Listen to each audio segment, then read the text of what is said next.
Bihar museum के विभिन्न गैलरियों के थीम को वर्णन करने के साथ ही बिहार राज्यों की गौरवमय पुरातत्व, सामाजिक और ऐतिहासिक विरासत की एक झांकी को दर्शाया गया है।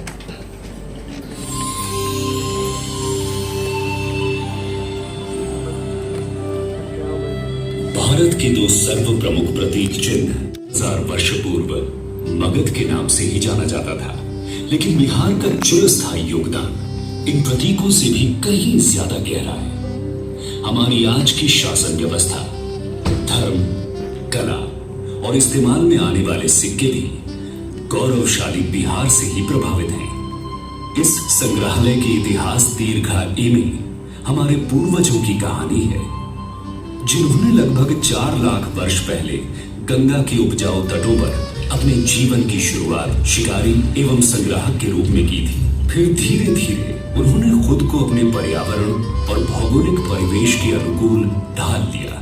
उन्होंने चित्रकारी के जरिए अपने दैनिक जीवन को अभिव्यक्त भी किया, जिसे हम आज भी कैमूर की पहाड़ियों में देख सकते हैं। रोजमर्रा की जिंदगी में खुद को बचाए रखने की कोशिशों ने बेहतर सोच की परंपरा को जन्म दिया। इसी क्रम में बिहार में कई दार्शनिक आंदोलनों और विचारकों का आगमन हुआ। लगभग 2500 वर्ष पहले महान आध्यात्मिक गुरु के रूप में गौतम बुद्ध आए, जिन्होंने बौद्ध धर्म की नींव रखी। इनके समकालीन महावीर को जैन धर्म का 24वां और आखिरी तीर्थंकर माना जाता है।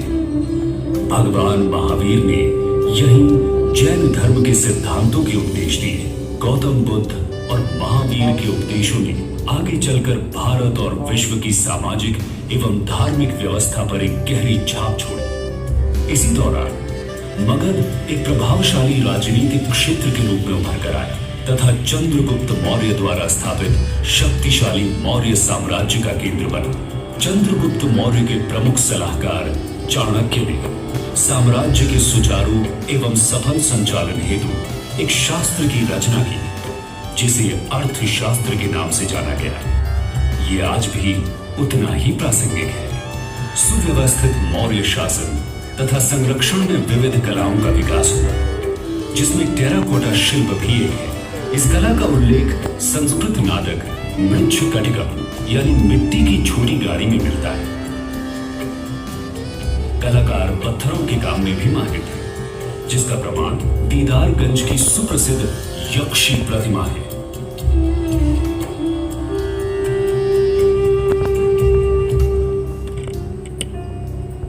वर्तमान पटना के कुम्हरार नामक स्थल पर खुदाई के क्रम में एक 80 स्तंभों वाला सभागार प्रकाश में आया है।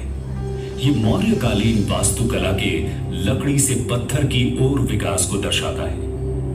आगे जाकर सम्राट चंद्रगुप्त के पौत्र सम्राट अशोक के कारण बिहार के इतिहास में एक उल्लेखनीय परिवर्तन हुआ। सम्राट अशोक कलिंग युद्ध में विजयी होकर भी निराशा और ग्लानि में डूब गए। युद्ध में हुए रक्तपात के कारण उन्हें एहसास हुआ कि हिंसा निरर्थक है। इस कारण उन्होंने बौद्ध धर्म अपनाया और उसके सिद्धांतों का प्रचार प्रसार अपने साम्राज्य के अतिरिक्त बाहरी प्रदेशों में भी किया। अशोक ने अपने पूरे साम्राज्य में शिलालेखों पर समाज कल्याण के आदर्शों को अंकित करवाया। बराबर पहाड़ियों की गुफाओं में पाए गए शिलालेख अशोक द्वारा जैन धर्म तथा अन्य छोटे समुदायों जैसे आजीविक को दिए गए संरक्षण को प्रदर्शित करते हैं। इतिहास दीर्घा भी हमें गुप्त शासन के 300 वर्षों की यात्रा की ओर ले जाती है, जिसे भारतीय इतिहास के स्वर्णिम युग के नाम से भी जाना जाता है। इस काल में बिहार में कला, साहित्य और विज्ञान के क्षेत्र में काफी विकास हुआ। गणितज्ञ और खगोल शास्त्री आर्यभट्ट ने आर्यभट्टीय की रचना की। इस रचना ने अब तक कई पीढ़ियों के खगोलविदों और गणितज्ञों पर गहरा प्रभाव डाला। गुप्त काल में ही बिहार के प्राचीनतम एवं अब तक जीवंत मुंडेश्वरी मंदिर का भी निर्माण हुआ। गुप्त वंश के शासकों ने बिहार को एक शैक्षणिक केंद्र बनाया। उन्होंने ही नालंदा, विक्रमशिला, उदंतपुरी व तेलहारा जैसे प्रतिष्ठित विश्वविद्यालयों को विकसित किया। इन विश्वविद्यालयों ने आगे चलकर पाल वंश के समय में और भी अधिक ऊंचाइयों को प्राप्त किया।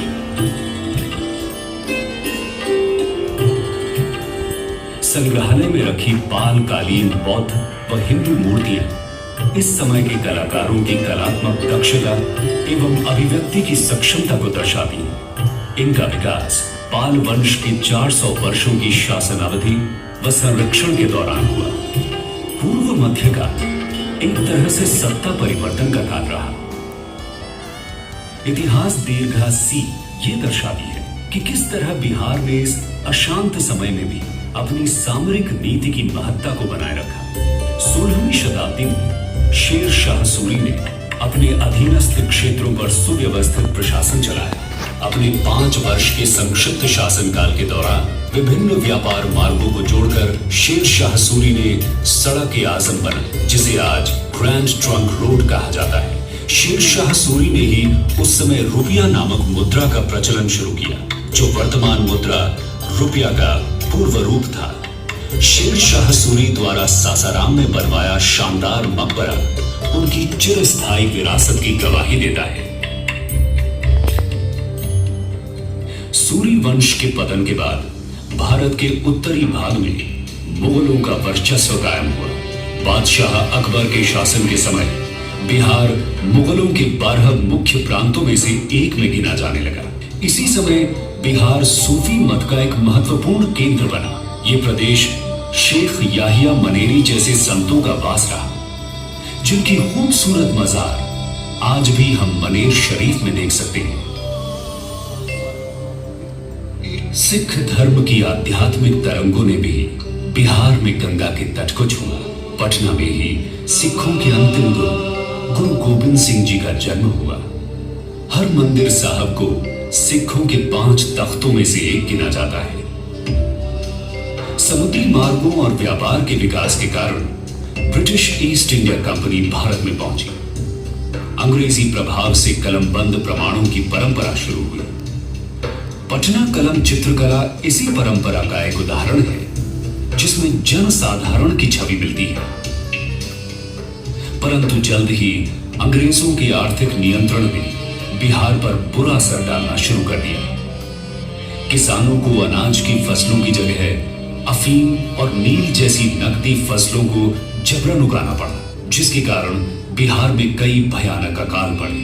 अकाल के समय ही अनाज के संग्रह हेतु अंग्रेजों ने गोल घर का निर्माण करवाया, लेकिन बेरोजगारी बहुत ज्यादा बढ़ जाने से बड़ी संख्या में लोगों को मजबूरन विश्व भर में फैले यूरोपीय देशों के खेतों में गिरमिटिया मजदूर के रूप में काम करने के लिए बतौर ठेके पर जाना पड़ा। आज मॉरिशस, सूरीनाम व फिजी जैसे देशों में इन लोगों ने अपने बिहारी मूल के साथ एक नई पहचान बनाई है। बिहारी संतति दीर्घा, गर्वपूर्वक आपका परिचय बिहारी मूल के ऐसे प्रधानमंत्री।